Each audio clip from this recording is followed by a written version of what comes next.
News அவசரம் நேயர்களுக்கு வணக்கம். அடுத்த ஆண்டோடு பிரதமர் மோடி அவர்களுக்கு 75 வயதாகிறது. அதனால அவர் அரசியல்ல இருந்து ஓய்வு பெற்று விடுவார். பிரதமர் மோடிக்கு பதிலாக அமித்ஷா தான் பிரதமர் வேட்பாளராக இருப்பார். அதனால நீங்க அளிக்கக்கூடிய வாக்கு மோடிக்கல்ல அமித்ஷாக்கு தான் அப்படிங்கறத மனசுல வச்சு வாக்களிங்க அப்படிங்கிற ஒரு அதிர்ச்சிகரமான தகவலை பிரச்சாரத்துல எடுத்து போட்டிருக்காரு டெல்லி முதலமைச்சர் அரவிந்த் கெஜ்ரிவால். என்ன நடந்துச்சுன்னு விரிவா பார்க்கலாம். அதாவது திகார் சிறையிலிருந்து இடைக்கால ஜாமீன்ல வெளிவந்திருக்கக்கூடிய டெல்லி முதலமைச்சர் அரவிந்த் கெஜ்ரிவால் அவர்களுடைய பிரச்சாரத்திற்கு நல்ல வரவேற்பு கிடைத்திருக்கிறது.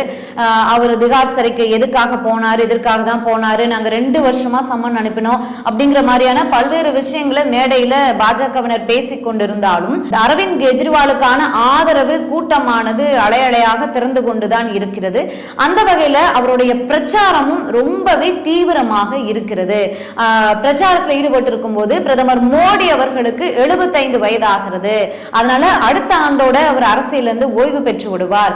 நீங்க அளிக்கக்கூடிய வாக்கானது மோடிக்கல்ல அமித்ஷாவுக்கு தான், இதை மனசுல வச்சு வாக்களிங்க அப்படிங்கிற ஒரு குண்டை டெல்லி முதலமைச்சர் அரவிந்த் கெஜ்ரிவால் அவர்கள் தூக்கி போட்டிருக்காரு. அதுக்கு என்ன காரணம் அப்படின்னா, பாஜகவினுடைய மூத்த தலைவரான அத்வானியை வயதை காரணம் காட்டி ஓய்வு பெற செய்தவர் தான் பிரதமர் மோடி. அவருடைய அந்த விஷயமானது அவருக்கே இப்ப எதிரொலிச்சிருக்கிறது. அந்த விஷயம் அவருக்கே திரும்பி இருக்கு அப்படிங்கறதையும் முன் வச்சிருக்காரு. அத்வானி மட்டும் இல்ல, பாஜகவினுடைய மூத்த தலைவர்களான சிவராஜ் சிங் சௌஹான், வசுந்தரா ராஜே, ரமன் சிங் ஆகியோரோட அரசியல் வாழ்க்கைக்கும் முற்றுப்புள்ளி வைத்தவர் பிரதமர் மோடி தான். அந்த நிலைமை தான் இப்ப அவருக்கே திரும்பி இருக்கு அப்படின்னு அரவிந்த் கெஜ்ரிவால் அவர்கள் சொல்லியிருந்தார். இந்த விஷயத்துக்கு மட்டும் பாஜகவினர் பதிலளிச்சிருக்காங்க. அதாவது அமித்ஷா அவர்கள் பதிலளிச்சிருக்காரு. என்ன அப்படின்னா, கட்டாயமாக பிரதமர் மோடி ஓய்வு பெற மாட்டார், அவர் தொடர்ந்து நாட்டு மக்களுக்காக சேவையாற்றுவார் அப்படின்னு சொல்லியிருந்தாங்க. ஆனா அரவிந்த் கெஜ்ரிவால் இந்த பிரச்சாரத்தில் ஈடுபட்டிருந்த போது இன்னொரு முக்கியமான விஷயத்தையும் சொல்லியிருந்தார். என்ன அப்படின்னா, இந்த வரிசையில இரண்டாவதாக இருக்கக்கூடியது உத்தரப்பிரதேசத்தின் முதலமைச்சராக இருக்கக்கூடிய யோகி ஆதித்யநாத் அவர் தான். அவரும் 75 இன்னும் 2 மாதங்கள்ல 75 வயதை கடக்க இருக்காரு. அதனால இன்னும் 2 மாதங்கள்ல முதலமைச்சர் பதவியிலிருந்து அவர் நீக்கப்பட இருக்கிறார். இதற்கான திட்டத்தை பாஜகவினர் ஏற்கனவே தயாரிச்சுட்டாங்க அப்படிங்கிற ஒரு விஷயத்தையும் தூக்கி போட்டிருந்தார். பட் அமித்ஷா அவர்கள் இந்த ஒரு அதாவது பிரதமர் மோடிக்கான அந்த கேள்விக்கு மட்டும்தான் பதில் அளிச்சிருந்தாரு. மோடி கட்டாயமாக ஓய்வு பெற மாட்டார் அப்படின்னு. ஆனா உத்தரப்பிரதேசத்தினுடைய முதலமைச்சரான யோகி ஆதித்யநாத் குறித்த அரவிந்த் கெஜ்ரிவால் அவருடைய விமர்சனத்துக்கு எந்தவித பதிலையுமே அமித்ஷா அவர்கள் கொடுக்கல.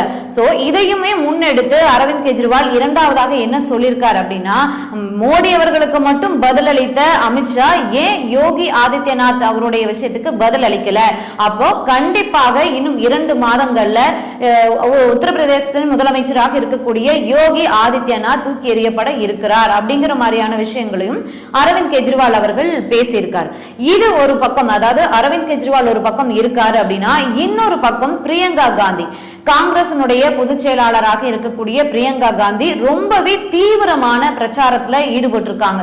ரொம்பவே சுணங்கி போயிருந்த காங்கிரஸ் கட்சியினருக்கு பிரியங்கா காந்தியினுடைய இந்த பிரச்சாரம் ரொம்பவே உத்வேகம் அளிச்சிருக்கிறதா காங்கிரஸ் தொண்டர்கள் பல இடங்கள்ல ஊடகங்கள் வாயிலாக சொல்லிட்டு இருக்காங்க.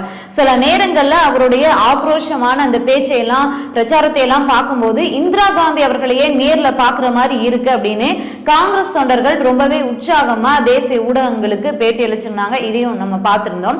இதுல ஒரு விஷயம் தான் என்ன அப்படின்னா, பிரதமர் மோடி அவர்கள் இந்த இஸ்லாமியர்கள் தொடர்பா மதவெறி பிரச்சாரத்தை முன்னெடுத்திருந்தாரு. அதற்கான குற்றச்சாட்டுகளையுமே காங்கிரசினர் தேர்தல் ஆணையத்திடம் முன் வச்சிருக்காங்க.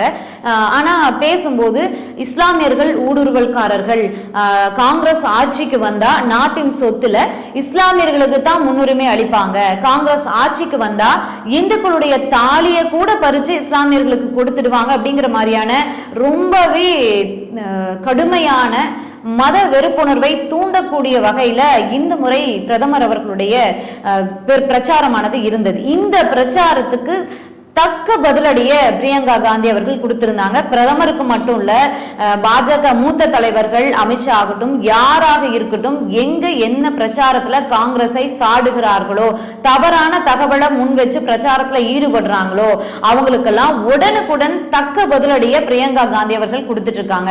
அதே மாதிரிதான் இந்த பிரதமர் மோடி அவர்களுடைய பிரச்சாரத்துக்கு தினமே பதிலடி கொடுத்துட்டு இருந்தாங்க. அந்த வகையில இந்த நாட்டிற்காக உயிர் தியாகம் செய்தவர்கள் எங்க குடும்பத்தை சேர்ந்தவங்க, இந்த நாட்டுக்காக என் தாய் அவங்களுடைய மாங்கல்யத்தையே இழந்தாங்க.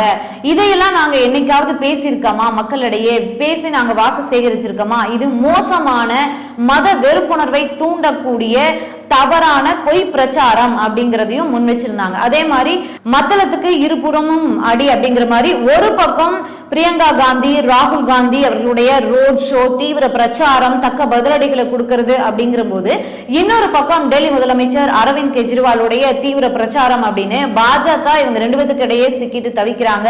அதையும் தாண்டி முதற்கட்ட வாக்குப்பதிவுக்கு முன்பாக இருந்த பாஜகவினுடைய பிரச்சாரம் 400க்கு 400 அப்படின்னு ரொம்பவே நம்பிக்கையான பிரச்சாரமானது முதற்கட்ட வாக்குப்பதிவு, இரண்டாம் கட்ட வாக்குப்பதிவு அப்படின்னு அடுத்தடுத்து வரும்போது ரொம்பவே சுணங்கியதான் காணப்படுது. சரி, ஜூன் 4 அன்னைக்கு என்ன தேர்தல் முடிவு கிடைக்குது அப்படிங்கிறத பொறுத்திருந்து பார்க்கலாம். நன்றி.